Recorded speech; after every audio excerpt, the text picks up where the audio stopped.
पढ़ रहे हैं जन्म शताब्दी पुस्तक माला 25 आध्यात्मिक कायाकल्प का विधि विधान। आइए गुरु चरणों का स्मरण करते हुए, गुरुदेव जी का, गुरु शक्ति का ध्यान करते हुए, अपने इष्ट का ध्यान करते हुए इस स्वाध्याय को आगे बढ़ाएं। एक गायत्री मंत्र पूरे दिल से, अंतःकरण से, कि हमारा भी आध्यात्मिक कायाकल्प हो सके।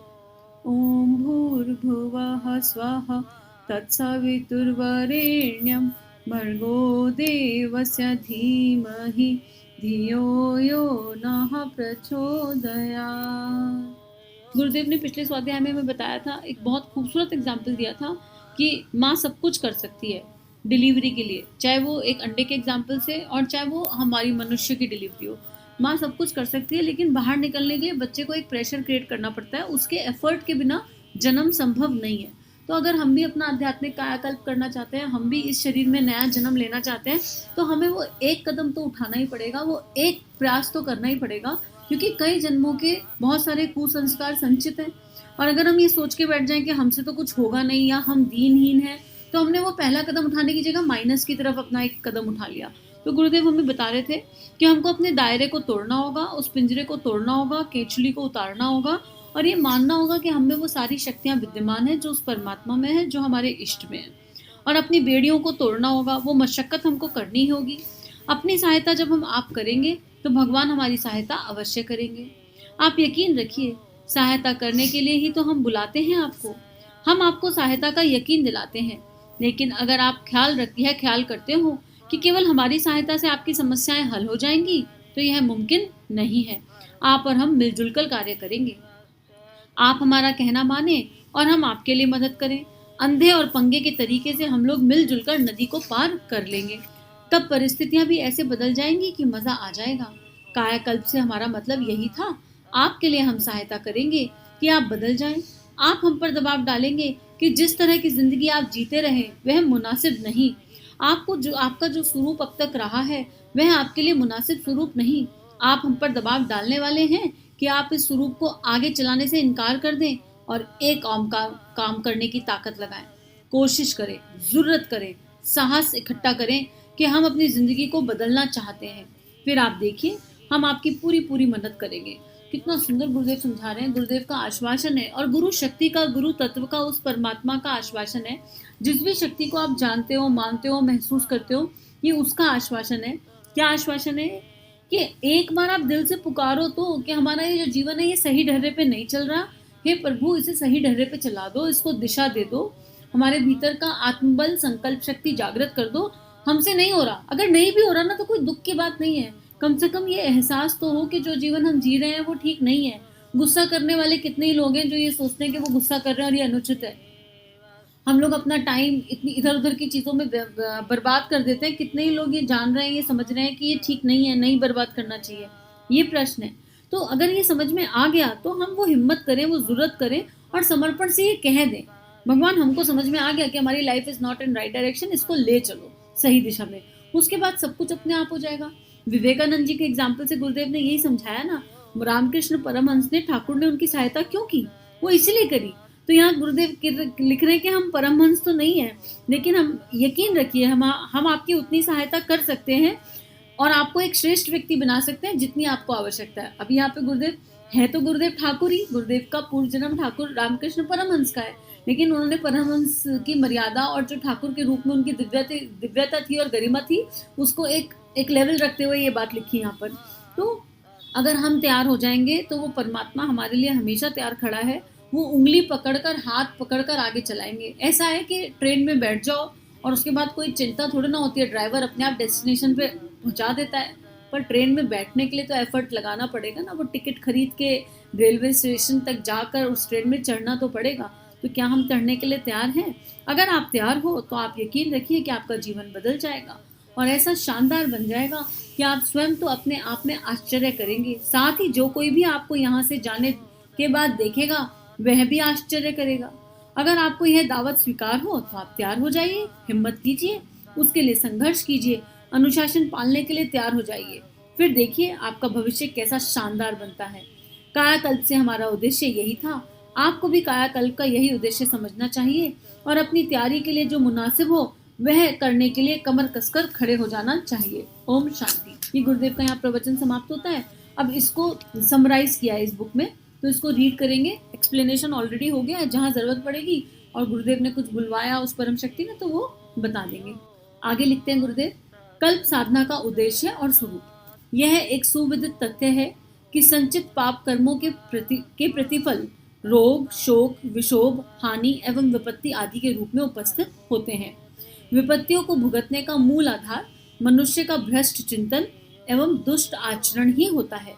पाप कर्म के बीज सर्वप्रथम दुष्प्रवृत्ति बनकर अंकुर की तरह उगते हैं, उसके बाद वे पेड़ पौधे बनकर फलने फूलने योग्य जब तक नहीं होते तब तक उनका स्वरूप पतन पराभव के रूप में दृष्टिगोचर होने वाले दुराचरण जैसा होता है। कालांतर में जब वे परिपक्व हो जाते हैं तो आदि व्याधि, विपत्ति, हानि, भर्त्सना के रूप में कष्ट देने लगते हैं। दुष्कर्मों के अकाट्य प्रतिफल से बचने का देवी प्रकोप एवं सामाजिक प्रताड़ना के अतिरिक्त दूसरा मार्ग प्रायश्चित है। इसका आश्रय लेकर मनुष्य आत्मशोधन शोधन और आत्म परिष्कार का दोहरा प्रयोजन एक साथ पूरा कर सकता है। बहुत ही इंपॉर्टेंट गहरा पैराग्राफ है कर्म की गति के आधार पर। एक बात तो निश्चित है, अगर हमने मनुष्य योनि में जन्म लिया है तो केवल एक ही कारण से लिया है, अपने कर्मों का हिसाब किताब पूरा करने के लिए। और हमारा जीवन हमारा ही प्लान किया है, तो हमारे जीवन में आज कुछ भी घटित हो रहा है तो वो मेरे ही किए हुए कर्म का फल है, ये मानना पड़ेगा। और एक अच्छी बात यह है, एक अच्छी सोच यहाँ पर ये रख सकते हैं हम कि ज़रूरी नहीं है कि हर दुख मेरे ही किए हुए कर्म का फल है। दुख मतलब कृपा। अगर आपके लाइफ में कोई चैलेंज है तो समझ लो भगवान आपको कुछ सिखाना चाहते हैं, आपका रिफाइनमेंट करना चाहते हैं, आत्मशोधन आत्म परिष्कार करना चाहते हैं, ताकि उस चैलेंज के माध्यम से आप कुछ सीख सको और खिलकर निखर कर आओ, हीरे के जैसे हम निखर कर आए। तो दुख या तकलीफ या परिस्थितियां विपरीत होना हमेशा इसी का आधार नहीं है कि अब कर्म के लेखो जोखा को तो पता नहीं लास्ट लाइफ में क्या करके आए, क्या नहीं करके आए, किसे याद पड़ा। लेकिन ये वाला जीवन तो सामने है, ये जीवन तो स्मरण है, ये जीवन तो दिख रहा है। तो इस जीवन में जो भी परिस्थितियां आ रही हैं उन परिस्थितियों पर नेगेटिव चिंतन करने की जगह, भ्रष्ट चिंतन करने की जगह और उन पे रोने की जगह ये मान लें कि ये परिस्थिति आई है तो मुझे कुछ सिखाने आई है। डेफिनेटली आत्मनिर्माण की यात्रा है, आई हैव टू रेस, अपने आप को रेस करें। और जितने भी लोग उस परिस्थिति में इन्वॉल्व हैं, क्योंकि कोई सिचुएशन आएगी तो ऐसा तो है नहीं कि नदी नाले पहाड़ पत्थर इन लोगों से आएगी, मनुष्य रूप में है तो सामाजिक प्राणी है, तो हमारे ही कार्मिक खाते हमारे आसपास हैं, हमारे रिश्तेदारों के रूप में, फ्रेंड्स के रूप में, सर्कल के रूप में, ऑफिस के रूप में, कोलीग्स के रूप में, इन्हीं के थ्रू आएगी। तो ये मान लें कि ये सब रोल प्लेयर्स हैं। किसी के लिए मन में कोई भ्रष्ट चिंतन ना हो, किसी के लिए मन में कोई नेगेटिव फीलिंग ना हो, बस एक ही उद्देश्य, परिस्थिति आई, देखी, जानी, समझी, सॉल्यूशन पे फोकस किया, आत्मनिर्माण के लिए मुझे इसमें क्या सीखना है, बिना किसी के लिए कोई ब्लैक वाइट बॉल डाले हुए, किसी के लिए कोई नेगेटिव सोच नहीं रखते हुए, इतना ही मात्र करना है। तो गुरुदेव यहाँ यही लिख रहे हैं कि जो भी उपस्थित हो रहा है वो आपके अपने उस प्रतिफल है, रोग, शोक, विशोभ, हानि, जैसा भी कुछ है। और इनको भुगतने के लिए जो है एक तरीका तो यह है कि हम जो है इस प्रतिफल को भुगतें और सारी प्रताड़नाएं सहें, दैवी प्रकोप सहें। दूसरा प्रायश्चित का विधान है, और साधना एक प्रायश्चित है। अच्छे कर्म इस समय से अच्छे कर्म कर लें तो वो प्रायश्चित है। उस प्रायश्चित से क्या होगा, आत्मशोधन हो जाएगा, कंप्लीट रिफाइनमेंट हो जाएगा, पूरा ट्रांसफॉर्मेशन हो जाएगा। और जब वो हो जाएगा तो फिर अपने आप प्रगति का पथ खुल जाएगा। तो अगले पैराग्राफ में गुरुदेव समझा रहे हैं, प्रगति पथ पर चलने के लिए व्यक्ति को जो तप साधना करनी पड़ती है उसके स्वरूप दो ही हैं। पहला, आंतरिक अवरोधों से पीछा छुड़ाया जाए, और दूसरा, आत्मबल पर आश्रित अनुकूलताओं को अर्जित किया जाए। आंतरिक अवरोध सबसे पहले तो हमारे अंदर ही अवरोध है। कोई मेरी सफलता में कोई बाधा है, सबसे बड़ी तो मैं खुद हूँ, और कोई मेरी सफलता में बाधा नहीं हो सकता। हम जितना मर्जी ब्लेम गेम खेल लें, हमारी हैप्पीनेस हम पे डिपेंडेंट है। हम जितना मर्जी बोल लें, फलाने ने ऐसे किया होता तो हम खुश होते, फलाने ने वैसा किया होता तो हम खुश होते। एक छोटा सा एग्जाम्पल ले लें, अगर एक माता पिता की खुशी इस बात पे डिपेंडेंट होती है कि उनका बच्चा बड़ा होके एक टॉप क्लास इंजीनियर बनेगा, तो उन्होंने अपनी खुशी किसी दूसरे पर आश्रित कर रखी है, भले ही वो दूसरा उनकी संतान है। अब बड़ा होके बच्चा वो इंजीनियर जैसा उन्होंने सपना देखा था वैसा नहीं बना, तो जब तक बच्चा बड़ा हुआ देखा कि बच्चे के लक्षण वैसे नहीं है, ठीक है, या बच्चा उस दिशा में नहीं जा रहा इंजीनियर बनने की, मान लो वो फोटोग्राफी की दिशा में चला गया, तो हो गया दुख। आपने अपने आप अपनी अपने आप ही अपना दुख क्रिएट कर लिया। तो अपने आंतरिक अवरोधों से लड़ना है। हमारी खुशी हम पर डिपेंडेंट है, हमारी हैप्पीनेस हम पर डिपेंडेंट है, हमारा आत्मबल हम पर डिपेंडेंट है। हम किसी और पर डिपेंडेंट होकर अपना लक्ष्य, अपना उद्देश्य नहीं चुन सकते। तो आत्मबल पर आश्रित अनुकूलताओं का यहाँ यही मतलब है कि जो भी हम चूज करें वो हम अपनी परिस्थितियों पे, अपनी कैपेसिटी के अनुसार चूज करें, और इससे यही आत्मिक पुरुषार्थ का एकमात्र वास्तविक और सही स्वरूप है।